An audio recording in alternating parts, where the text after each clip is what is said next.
समाधान समाधान।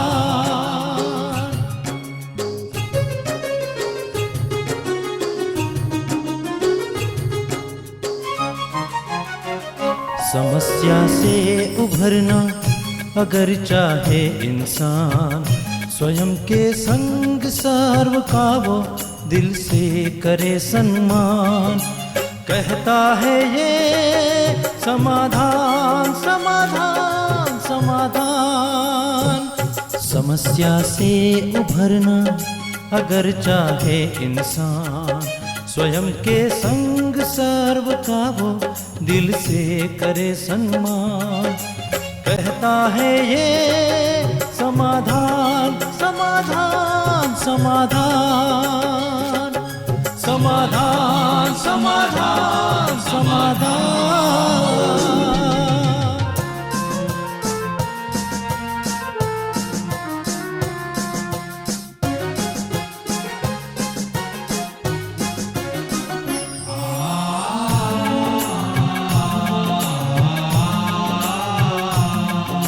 तनाव बन मुटाव की अगन से स्वयं तू संभल ले, है इसी में शांत।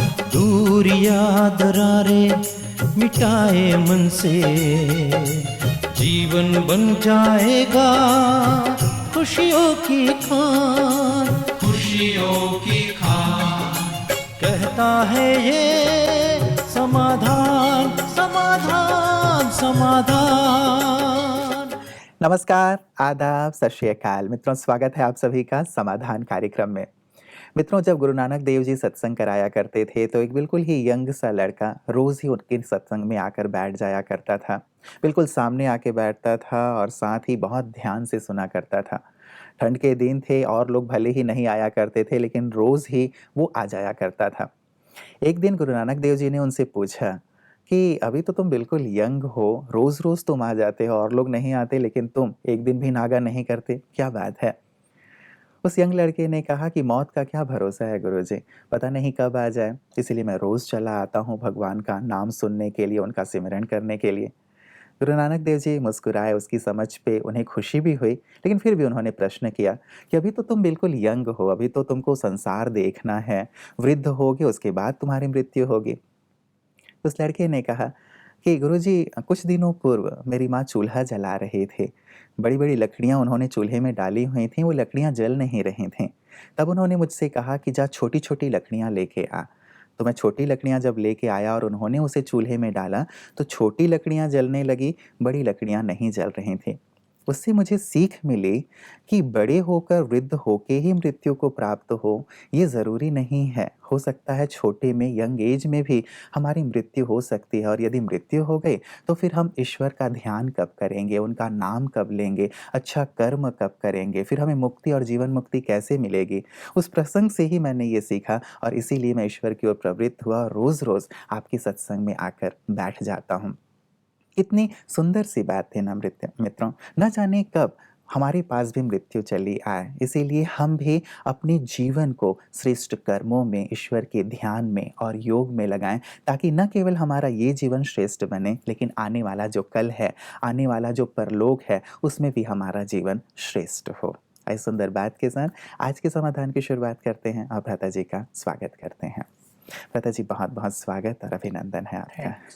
भ्राता जी, एक प्रकार से प्रथा या प्रचलन सी बहुत सारे लोगों में हो गई है कि बड़े होंगे, वृद्ध होंगे, 60 साल के होंगे, तब जाकर के ईश्वर का ध्यान करेंगे, क्योंकि मृत्यु के समय ही ईश्वर को याद करना चाहिए, ऐसा लोग कहते हैं। ये बात तो सत्य है कि किसी भी सत्संग में बाहर आप जाएंगे तो बुजुर्ग लोग ही बैठे मिलेंगे। कोई सो रहा होगा, किसका मन भटक रहा होगा, कोई बेचारा पैर इधर उधर कर रहा होगा क्योंकि बुजुर्ग हो गए। हमारे यहाँ आप आइए तो आधे से ज्यादा संख्या युवकों की मिलेगी, कन्याओं की मिलेगी। इसका एक कारण है, युवकों को यदि वो चीज दी जाती है जो उन्हें चाहिए तो युवकों को रुचि होती है और वो उस चीज को मिस नहीं करना चाहते। लेकिन अगर केवल कहानियां सुनाई जाएं, मान लो रामायण की कथा चल रही है, भागवत कथा चल रही है, तो सबको पता है, एक दो बार सुन लिया, क्या जाके सुनना है। तो फिर बुजुर्ग लोग ही जाते हैं, भाई टाइम पास भी हो जाता है, चलो कुछ अच्छी बातें फिर सुनने को मिल जाती हैं। जी, जी। तो इसकी बहुत आवश्यकता, और आजकल अध्यात्म की आवश्यकता तो युवकों को सबसे ज़्यादा है। बात केवल परमात्मा के ध्यान करने की नहीं है, बात है मनोबल को बढ़ाने की, बात है कि भिन्न-भिन्न परिस्थितियों में निराश न होने की। ऐसे युवक बहुत आते हैं, भाई हमने ये एग्ज़ाम 3 बार दे दिया है, सफल नहीं हुए, बहुत निराश हैं अब। माताएँ आती हैं, हमारे लड़के ने 12वीं, कल ही एक था 12वीं क्लास का 2 बार दे दिया है, अब तीसरा लास्ट अटेम्प्ट है उसका, उसके बाद ख़त्म हो जाएगा। निराश होते हैं युवक। तो युवकों को ज़रूरत है उन्हें एक अच्छी बातें सिखाना, ताकि वो जीवन की यात्रा को सहज रीति से तय कर सकें। और जीवन के मार्ग में जो बहुत सारी अड़चनें आती हैं, या कांटे चुभने लगते हैं, या मनचाही सफलता नहीं मिलती, भावनाओं को ठेस पहुंचती है, वहाँ मनुष्य क्या करे। रास्ते में मेरे से कोई एक व्यक्ति बात कर रहा था, कहाँ जा रहे हो? मैंने कहा शांतिवन स्टूडियो में। इतनी गर्मी में? मैंने कहा अपना तो गर्मी सर्दी से कोई मतलब नहीं होता है, जी, जी। हमें तो काम करना है, गर्मी हो या सर्दी हो। कहा मुझे तो मना किया है डॉक्टरों ने। तो कहा मुझे तो हार्ट अटैक होता है। अच्छा। फिर बातचीत हुई तो बड़े एक सुंदर प्रसंग हुआ कि इमोशंस बहुत हावी होते जा रहे हैं आजकल युवकों पर खास, तो ज़्यादा इमोशनल हो रहे हैं। अब उनके इमोशंस को हर्ट किया जाता है, उनके इमोशंस का ठीक रेस्पॉन्स नहीं मिलता है, तो इफ़ेक्ट आता है, बहुत गहरा इफ़ेक्ट आता है, ये डिप्रेशन हो रहा है। तो हम अपने सत्संगों में, जिन्हें हम सत्संग न कह के एक स्पिरिचुअल डिस्कोर्स या क्लासेज कहते हैं, जी, जी। उसमें ऐसी चीज़ों की चर्चा करते हैं कि मनुष्य इन चीज़ों से बाहर निकले, जरा बोल्ड बने, इतना इमोशनल नहीं कि किसी ने कुछ कहा और डाउन हो गए, इतना इमोशनल नहीं कि मनचाही चीज़ न मिली और डाउन हो गए। तो थोड़ा स्ट्रांग बने, क्योंकि जीवन एक संघर्ष भी है, तो जीवन एक खेल भी है, खेल में भी हार जीत होती है, तो संघर्ष में भी उतार चढ़ाव आते हैं। जी, जी। तो अगर मनुष्य इमोशनली स्ट्रांग हो जाए तो बहुत सारी चीज़ें ठीक हो जाती हैं। जी, जी। एक सुंदर और गहरी सी बात आपने कह दी भ्राता जी। अब तक हम ये सोचा करते थे सत्संग या आध्यात्म का अर्थ ही है ईश्वर का ध्यान करना, चिंतन करना या जीवन की सार्थकता के बारे में सोचना। ये तो शायद है ही, लेकिन ये प्रैक्टिकल चीज़ें आज कहीं ज़्यादा ज़रूरी हैं लोगों को। हाँ, क्योंकि अगर हम ध्यान और भगवान को याद करने की बात करेंगे, जी, जी। तो वही नेचुरल उत्तर मिलेगा। बूढ़े होने टाइम के पड़ा है ना, बूढ़े होने के क्या बाद। जरूरत है, अभी पढ़ना है हमें, जी, अभी जी। फैक्ट्री में हमें कुछ अच्छे काम करने हैं, अभी कैरियर बनाना, ये काम तो बूढ़े होंगे तब भी कर लेंगे। तो यदि उनके मनचाही बातें मिलने लगे जी, जी। कि वो कैरियर को सुंदर बनाना चाहते हैं, तो क्या क्या अपनाएं, तो उनको उसमें रुचि जरूर हो जाएगी। जी, जी। तो भ्राता जी, ब्रह्मा कुमारीज़ में जो आध्यात्म की बातें सिखाई जाती हैं, उनमें क्या इन्हीं सभी बातों का समावेश होता है कि जीवन को कैसे जिएं और युवा भी कैसे अपने करियर को श्रेष्ठ बनाएं? ब्रह्मा कुमारीज में जो पहला ही लेसन दिया जाता है, तुम आत्माएं हो, तुम ये देह नहीं हो। लेकिन जब युवक ये बात सुनते हैं, उनको लगता है ये भी हमारा सब्जेक्ट नहीं है, फिलोसॉफी है, हम फिलोसॉफी के स्टूडेंट हैं नहीं। लेकिन जब उन्हें ये बताया जाता है कि आत्मा में मन, बुद्धि और संस्कार 3 चीज़ें हैं, और संस्कार यदि तुम्हारे सॉफ्ट नहीं होंगे, संस्कार यदि तुम्हारे मृदुता से भरे नहीं होंगे, यदि उसमें क्रोध छलकता होगा, यदि मैंपन संस्कारों में बहुत होगा, यदि मूड ऑफ करने की बहुत आदत होगी, तो तुम जीवन की यात्रा में सफल नहीं हो पाओगे, तुम अकेले रह जाओगे।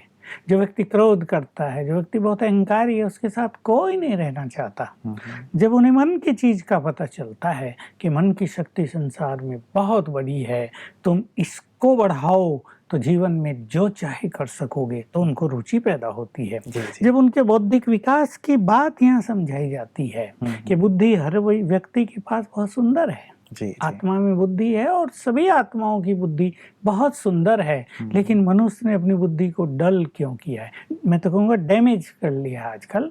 तो उसको पुनर्जीवित कैसे करें, उसे फिर डेवलप कैसे करें। तो जब ये चीज़ें युवकों को मिलती हैं जी, जी, जी। तो उनको रुचि पैदा होती है और उन्हें लगता है ये हमारे काम की चीज़ें हैं। मतलब केवल कथा कहानी वाली कोई बात नहीं है जो शास्त्र और पुराणों में है, लेकिन आज के दौर में तुम्हें जिस चीज़ की ज़रूरत है वो चीज़ अध्यात्म परोसता है, ये चीज़ ब्रह्म कुमारियाँ दे रही हैं। पता जी, इसका तो सीधा-सा मतलब फिर ये हो गया कि अब हम बुजुर्ग होने का इंतज़ार ना करें, लेकिन अब हम अभी से ही, चाहे हम बच्चे हैं या युवा हैं, अभी से ही अध्यात्म के हाँ, पथ पे चल बिल्कुल, पड़ें। आपने सुंदर क्वेश्चन पूछा। और बुजुर्ग होने का इंतज़ार इसलिए भी ना करें जी। कि कोई भी अच्छा कार्य भी यदि हम पोस्टपोन करेंगे कि बुजुर्ग होकर हमें ये काम भी करना है। मान लो कोई ये सोच ले कि मैं 60 साल की आयु के बाद सोशल सर्विस करूँगा, मैं ये काम धंधे, ये दुनियावी चीज़ों से वानप्रस्थ होकर और मैं ये काम करूँगा, और मान लो उसकी मृत्यु भी नहीं है, वो 80 साल जिएगा।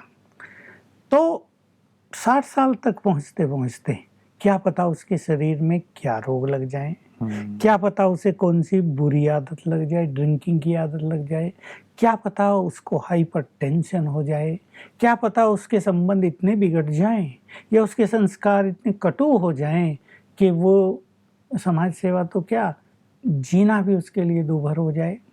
इसलिए भी आवश्यक है कि अच्छाइयों की शुरुआत युवा से, क्या मैं तो कहूँगा बचपन से करो, ताकि सुंदर संस्कार बने, तुम्हारे विचार सुंदर बने, तुम व्यसनों से मुक्त रहो, तुम्हारी बुद्धि फ्रेश रहे, मन पॉजिटिव रहे। तो देखो, युवा काल भी सुंदर, बुजुर्ग काल भी सुंदर, मृत्यु भी सुंदर।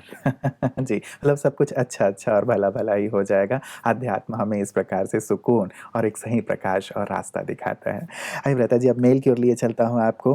निशांत जी का पहला मेल है और ये कहते हैं कि my mother is having pain in her knees and back. Her age is 52 years. She is also suffering from bipolar disorder for the last 19 years and is taking medicines. She gets very excited sometimes and panics. Please suggest some samadhan techniques for her to live a healthy life. Nishant ji हैं व्रता जी। माताओं के लिए ये सभी चीज़ें बहुत कठिनाई पैदा करने वाली हो जाती हैं। अब घुटना दर्द ऐसा है कि सदा ही तो चलना है, जी, जी, बैठना है। किसी को बैठने में दर्द होता है, किसी को चलने में दर्द होता है, उन्हें किचन में काम करना है, बैठ के भी करें तो भी तकलीफ, खड़े होके भी करें लंबा समय तो भी तकलीफ। बैक पेन ऐसी है जो मनुष्य को बहुत वीक कर डालती है, इसी से वो चिड़चिड़ी हो जाती हैं फिर। इसलिए उनके लिए कुछ तो सजेशन ये हैं कि बैक के लिए तो उन्हें बेल्ट पहननी चाहिए, थोड़ा-थोड़ा समय भी। घुटनों को उन्हें एनर्जी देनी चाहिए, 10 मिनट इसके लिए स्पेयर करें वो।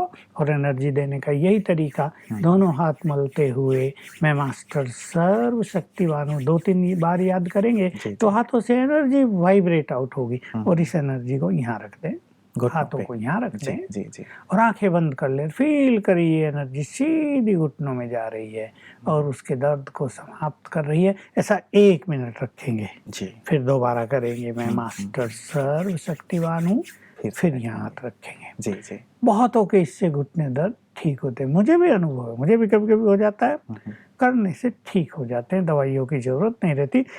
लेकिन ज़रूर डॉक्टरों ने इन्हें सजेस्ट किया होगा, कोई भी ऑयल, आयुर्वेदिक ऑयल बहुत अच्छे आ रहे हैं, रोज़ वो भी लगाना चाहिए ताकि सॉफ्टनेस रहे। लेकिन हर बीमारी के लिए जो तीसरी चीज़ है, ब्रेन को एनर्जी देना, ये भी वही तरीका, मैं मास्टर सर्वशक्तिवान हूँ, यहाँ हाथ रखेंगे, आंखें बंद करेंगे तो ब्रेन को एनर्जी देने से टोटल शरीर स्वस्थ होगा। लेकिन इनको थोड़ा सा एक सीधी बेड पे, बहुत हार्ड भी ना हो लेकिन रुई का गद्दा पड़ा हो एक, उस पे लेटना भी चाहिए। आधा घंटा रोज बिल्कुल सीधा, 2 बार लेटे तो और रिलैक्स रहेंगी। और एक और चीज़ जो सभी बीमारियों में बड़ी कारगर साबित हुई है आज तक, कि सोते समय जब हमें नींद आने लगे तब हमारा कॉन्शियस माइंड शांत हो जाता है तो सबकॉन्शियस माइंड जग जाता है। तब हम अपने सबकॉन्शियस माइंड को कमांड दे दें, यानी संकल्प दे दें कि मैं स्वस्थ हूँ, मेरा घुटना दर्द ठीक हो गया है, मेरे बैक पेन बिल्कुल चला गया है, तीसरी भी जो बीमारी उसका भी नाम लेके समाप्त हो गई है, मैं हेल्दी हूँ, मेरा बॉडी पूरा हेल्दी है। इन संकल्पों के साथ सोएंगे तो रात को सबकॉन्शियस माइंड में बहुत ज़्यादा हीलिंग पावर होती है, वो इसको शायद रात ठीक करेगा और इनको काफ़ी रिलैक्स फील होगा। तो इस तरह के प्रयोग से ये थोड़ी अच्छी हो जाएंगी और बहुत हल्का रहेंगे, क्योंकि ये बीमारियां आजकल सबको ही बढ़ती जा रही हैं। थोड़ी एक्सरसाइज, थोड़े प्राणायाम, इसके लिए भी समय देना चाहिए। होता क्या है कि कई व्यक्ति घरों में अपने कामकाज में इतने व्यस्त हो जाते हैं कि शरीर को टाइम भी नहीं देते। अब मान लो थक गए हैं, बैक भी दुख रही है और काम चल रहा है, बैठ नहीं पाते, लेकिन थोड़ा सा रिलैक्स होके 15 मिनट सीधे लेट जाएं तो एनर्जी आ जाएगी। और वो काम जो थकान में किया जा रहा है, जिससे इरिटेट हो रहा है मनुष्य, उसमें ज़्यादा टाइम लग रहा है। ये 15 मिनट वेस्ट नहीं जाएंगे, जल्दी काम पूरा हो जाएगा और तन भी अच्छा रहेगा, मन भी अच्छा रहेगा। तो थोड़ा जिनको भी इस तरह की तकलीफें हैं, थोड़ा रिलैक्स रह के बीच बीच में 15-15 मिनट भी रेस्ट कर देना चाहिए। बिल्कुल। और भ्राता जी, जो एक मानसिक बीमारी की इन्होंने बात कही है, बाइपोलर डिसऑर्डर, उसके लिए मैंने कहा ब्रेन को एनर्जी देती रहें। तो ये यदि ये ना करें भ्राता जी, मान लीजिए जैसे 19 साल से ये मेडिसिन तो ले ही रही हैं और कई बार ऐसे लोग इन चीज़ों से इतने ज़्यादा उकता जाते हैं कि कुछ और नहीं करना चाहते हैं, तो क्या कोई और भी उन्हें इस प्रकार की ब्रेन को एनर्जी कोई भी दे सकता है, बल्कि दूसरा देगा तो ज़्यादा प्रभावकारी होगा। क्योंकि अपना मनुष्य के मन में कई हल्के संकल्प भी होते हैं, जैसे यही हो गया कि इससे भला क्या होगा, या मैं मास्टर सर्वशक्तिवान हूँ, इसकी गुड फीलिंग नहीं है, रट रटाया कह रहे हैं। लेकिन ऐसा व्यक्ति जो राजयोग का अभ्यास कर रहा है और जिसको ये गुड फीलिंग है कि मैं बहुत शक्तिशाली हूँ, मैं सर्वशक्तिवान की संतान हूँ, therefore I am master almighty, ऐसी फीलिंग से जो एनर्जी देंगे, उसका इफेक्ट इनके देने की बजाय 10 गुना ज़्यादा होगा। बिल्कुल बिल्कुल। चलिए, निशांत जी भी अपनी मम्मी को इस प्रकार के सुंदर वाइब्रेशन देके बहुत जल्दी ठीक कर सकते हैं। भ्राता जी, इप्सित जी का अगला हमारे पास मेल है। ये कहते हैं, ओम शांति भाई जी, मेरे जो बॉस हैं उनकी वजह से मैं और मेरे सब साथी बहुत परेशान हैं। हमेशा वो नेगेटिव बातें ही करते हैं, कभी भी हम लोगों को अप्रिशिएट नहीं करते। तो क्या करें जिससे ये प्रॉब्लम सॉल्व हो? मैं अकेले बीके हूँ जहाँ हम काम करते हैं, बाकी सब नॉन बीकेज हैं और वो इस ज्ञान को समझते भी नहीं है। तो कृपया बताएं कि ऐसी कंडीशन में हम क्या कर सकते हैं? कईयों के ऐसे बॉस मिले हैं। मैं तो कहा करता हूँ बॉस नहीं, बॉक्स हैं, क्योंकि बॉक्स में गंदगी भर ली है।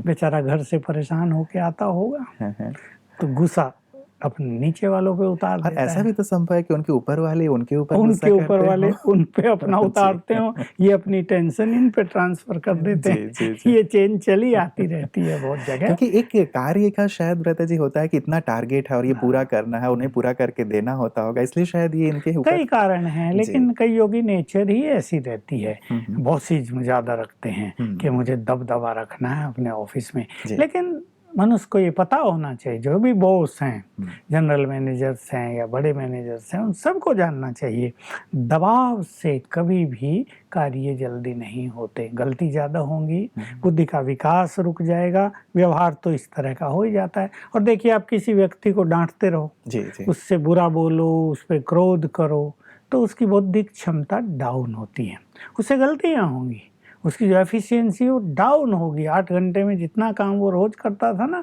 उससे नहीं होगा। इसलिए जो भी जिम्मेदार अधिकारी हैं, उन्हें बहुत स्वीट सॉफ्ट, ठीक है, थोड़ा बहुत रोब भी रखें ताकि भाई सब लोग काम करें, लेकिन इसका अर्थ ये नहीं कि उन्हें डांटते डपटते रहें, उनकी कमियां निकालते रहें, अप्रिशिएट बिल्कुल ना करें। जबकि एमबी के कोर्स में ये सिखाया जाता है, अप्रिशिएट करने से तुम्हारी टीम यूनाइट रहेगी, बहुत पावरफुल रहेगी। लेकिन यहाँ मनुष्य के अपने संस्कार आड़े आ जाते हैं। कल भी एक ऐसा ही केस आया कि एक प्रिंसिपल, वो लड़की है और बहुत अच्छी प्रोफेसर है, उसे डांट डपट करके दबाव में रखती। आखिर 5-7 दिन हो गए सुनते सुनते, अब इसका भी गुब्बार निकल गया और कल मुझे बताया कि मैं उसको अच्छी तरह डांट के आई हूँ। मेरे से पूछ रही थी, मैंने गलती कर दी क्या?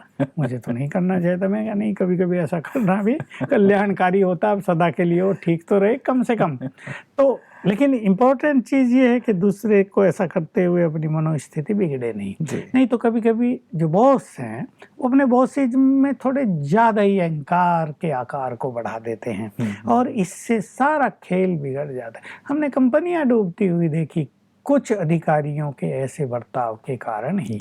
इसलिए अधिकारी को भी चाहिए कि वो इस तरह से पेश ना आए, लेकिन जो ये सब कार्यकर्ता जो उससे डिस्टर्ब हो रहे हैं, ये भी अपनी मेंटलिटी ऐसी बना लें कि अरे भाई जब इसका काम रोज ही नाटना है तो हम भी अपनी मेंटलिटी बना लेते हैं, नो इफेक्ट, खुश रहेंगे, वो चला जाए, फिर हंस बहल के 2 मिनट में अपने को फ्रेश कर लेना चाहिए। लेकिन जहाँ स्पिरिचुअलिटी की बात है, अब ये अकेली ही ज्ञान मार्ग पे चलने वाली है, इससे कोई फर्क नहीं पड़ता, ये अकेली है।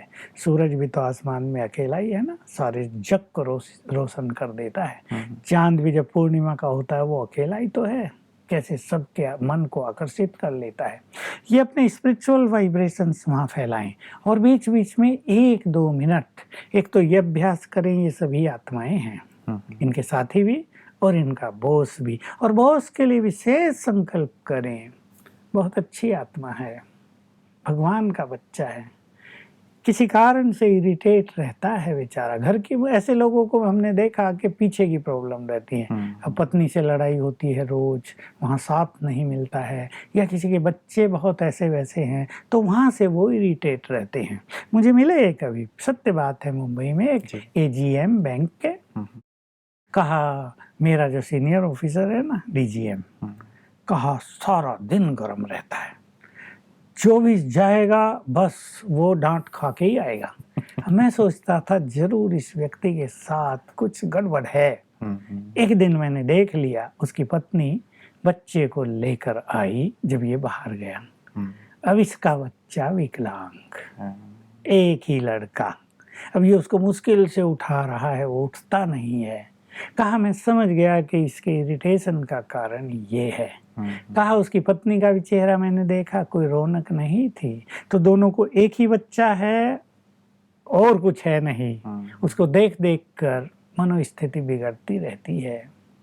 तो कहा मैंने इनको बहुत अच्छा योगदान देना शुरू किया उस दिन से कि इस बेचारे की गलती नहीं है।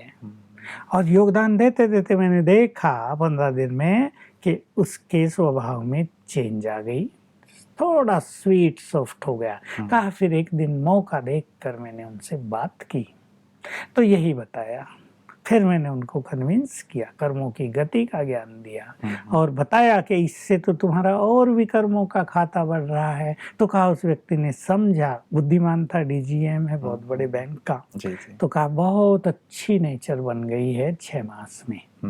तो यही बात इनके साथ अवश्य हो रही होगी। तो ये जो बहन ज्ञान में है, ये उन्हें अच्छे वाइब्रेशंस दे, he is a good soul, he is our good friend, बहुत अच्छा अधिकारी है। इस तरह के वाइब्रेशंस देने से उसका चित्त शांत होगा, व्यवहार बदलेगा और एक सुखद वातावरण चारों ओर बन जाएगा। बिल्कुल बिल्कुल। बहुत सारे लोग ऐसे हैं ब्रदर जी जो कार्यालय में जाते हैं और वहाँ संबंध संपर्क में आते हैं तो बहुत सारी बातें होती हैं। चलिए तो बॉस की बात थी, कई बार अपने साथियों में कुछ लोग ऐसे होते हैं, 1 या 2, जिनसे हमारी नहीं बनती या जो हमसे ईर्ष्या रखते हैं, हमें नीचे गिराने की कोशिश करते रहते हैं या हमारी गलत बातें ऊपर पहुँचाते हैं, हमने की नहीं है, गलत बातें पहुँचाते रहते हैं। तो ऐसा भी एक माहौल रहता है, वहाँ क्या स्पिरिचुअल प्रैक्टिस? ये प्राय हर संगठन में देखा जाता है। बैंकों में हम लोग भी जाते हैं, हमारे लोग भी काम करते हैं, या कोई और बड़ा ऑफिस है जिसमें 10, 20, 25 लोग एक साथ काम कर रहे हैं, तो सब तो एक जैसे नहीं होंगे, सब स्वीट एंड सॉफ्ट नहीं होंगे, किसी की दृष्टिवृत्ति खराब होगी, बहनें भी काम कर रही हैं, कोई बहनों में भी कोई ज़्यादा चंचल होगी, ज़्यादा बोलने वाली होगी, तो वातावरण में इम्प्योरिटी रहती है। फिर कोई उन्हें देख के इरिटेट रहता है, कोई गुस्सा करता है, उससे वातावरण भारी हो जाता है। तो 1-2 से चेंज चली रहती है, किसी में ईर्ष्या है, कोई किसी अधिकारी से असंतुष्ट है, किसी से काम गलती हो गई, उस पर डांट पड़ गई, उससे वो परेशान है। तो टोटल बहुत सारे ऑफिस का जो वाइब्रेशंस हैं बहुत अच्छे दिखाई नहीं देते आजकल, इसलिए लोग मेंटली बहुत थक के आते हैं ऑफिसों से। हाँ, कुछ लोग हमें बताते हैं कि हमारे ऑफिस में सब लोग ठीक ठीक काम करते हैं, कोई झंझट नहीं है, और इसका कारण भी वो बताते हैं कि हमारा जो मैनेजर है वो बहुत अच्छा, आएगा तो सबको हंसा के ही जाएगा। ऐसे उसकी नेचर है, अप्रिशिएट भी करेगा लेकिन 2 मिनट सबको हंसा के ही जाता है। तो ऐसा लगता है जैसे सबकी थकान ही मिट गई। तो अगर ऐसा नहीं है तो जो एक भी राजयोग का अभ्यास करने वाला है उसको बीच बीच में, समझो ऑफिस टाइम में 5 बार कर ले, वो केवल 1-1 मिनट। ये सभी आत्माएं हैं, सब पवित्र आत्माएं हैं, सब भगवान की संतान हैं। ये आत्माएं सभी महान हैं और मैं हूँ मास्टर ज्ञान सूर्य। जैसे मुझसे शक्तियों की किरणें सारे ऑफिस में फैलने लगी। बस ऐसा थोड़ा थोड़ा करेंगे, सब कुछ अच्छा हो, सारा वातावरण ही चेंज हो जाएगा। चलिए भ्राता जी, कामना करते हैं कि इप्सित जी के भी ऑफिस में और जितने भी हमारे भाई बहनें ऑफिस में कार्य करते हैं या कहीं भी कार्य करते हैं संगठन में, हर जगह का माहौल बहुत ही स्नेह से, सहयोग से और सम्मान से भरा हुआ हो। आज के सुंदर प्रकाश के लिए आपका बहुत बहुत शुक्रिया। मित्रों, आज की चर्चा की शुरुआत बहुत ही सुंदर ढंग से हुई थी और हम सब के लिए बहुत ही प्रेरक है और चिंतन करने योग्य है कि आध्यात्म का अर्थ कई बार हम ये समझते हैं कि केवल ईश्वर का नाम लेना है, उनका सिमरण करना है, उनका ध्यान करना है। लेकिन आध्यात्म यहीं तक सीमित नहीं है मित्रों, लेकिन आध्यात्म जीवन के हर क्षेत्र के लिए बहुत ही उपयोगी है। युवाओं के लिए भी, बच्चों के लिए भी। युवा कैसे हर क्षेत्र में सफल हो सकते हैं, कैसे अपने अंदर की जो आत्मविश्वास है, जो अपनी क्वालिटीज हैं, योग्यताएं हैं, उन्हें डेवलप कर सकते हैं, कैसे आगे से आगे बढ़ सकते हैं, ये आध्यात्म सिखाता है। और शायद अब तक इस ओर हमारा ध्यान नहीं था, इसीलिए हम इंतजार ना करें कि कब हम बुजुर्ग होंगे उसके पश्चात हम राम का नाम लेंगे। नहीं, कबीरदास जी ने बहुत अच्छी बात कही है, काल करे सो आज कर, आज करे सो अब, पल में परलय होत है, बहुरी करेगा कब। तो क्यों ना इस अच्छी चीज की शुरुआत हम आज से, अभी से ही करें, आध्यात्म को अपने जीवन में शामिल करें और सफलता की ओर आगे बढ़ें। आपका जीवन सफलता से, समृद्धि से संपन्न हो, ऐसी हमारी शुभकामना है। नमस्कार। और दृढ़ मनोबल से कर दे तू पल भर में मुश्किलें आसान, कतनी समकरनी के पावन जल से स्वर्ग बन जाएगा सारा ये जहान, सारा ये जहान। कहता है ये समाधान, समाधान।